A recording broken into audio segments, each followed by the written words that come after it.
Komputer merupakan perangkat yang saat ini banyak dipakai di kehidupan sehari-hari. Dengan adanya perangkat komputer, membantu aktivitas dari manusia, sehingga memudahkan semua pekerjaan. Sejarah komputer terus berkembang setiap waktu hingga sampai kita rasakan sekarang ini. Pencetus gagasan utama dari komputer, adalah Charles Babbage, seorang matematikawan, asal Inggris yang pertama kali mengemukakan gagasan tentang komputer yang bisa diprogram. Pada masa itu, perhitungan menggunakan tabel matematika sering mengalami kesalahan. Saat itu ia mendapat inspirasi dari perkembangan mesin hitung yang dikerjakan Wilhelm Sickert, Blaise Pascal asal Perancis, dan Gottfried Wilhelm Leibniz dari Jerman. Charles Babbage menjadi ilmuwan yang karyanya tampak menjadi cikal bakal bagi komputer mutakhir pada hari ini. Ia menemukan mesin hitung difference engine nomor 1 pada 1821.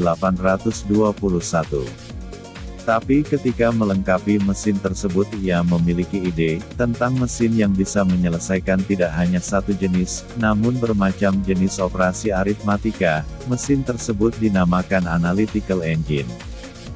Setelah mengetahui definisi dan fungsi komputer, John William Mauchly, seorang fisikawan Amerika, bersama John Presper Eckert merancang Electronic Numerical Integrator and Computer, disingkat ENIAC.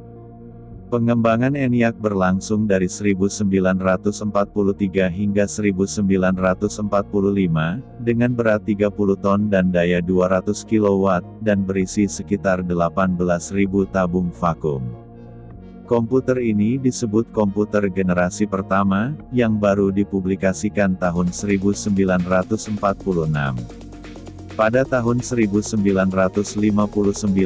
transistor menggantikan tabung vakum dalam desain komputer, sehingga memunculkan komputer generasi kedua, dengan keunggulan bentuknya yang lebih kecil dan membutuhkan daya lebih sedikit dari tabung vakum. Pada tahun 1965 komputer dibuat menggunakan IC, yang ditemukan oleh Jack Kilby. Komputer ini disebut generasi ketiga, tetapi masih menggunakan transistor yang diperkecil, dan pada generasi ketiga inilah keyboard dan monitor pertama kali digunakan, dengan tampilan sistem operasi.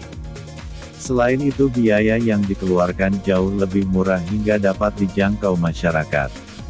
Pengembangan pun berlanjut hingga pada tahun 1971. Komputer menggunakan mikroprosesor yang dibuat pertama kali oleh IBM. Komputer generasi keempat ini telah mengalami kemajuan mulai dari mouse, GUI atau Graphical User Interface, hingga laptop. Sampailah kita pada komputer generasi kelima, yang masih dalam tahap pengembangan, di mana generasi ini diharapkan mempunyai kecerdasan buatan dan bisa melakukan komunikasi, maupun belajar dari pengalamannya sendiri.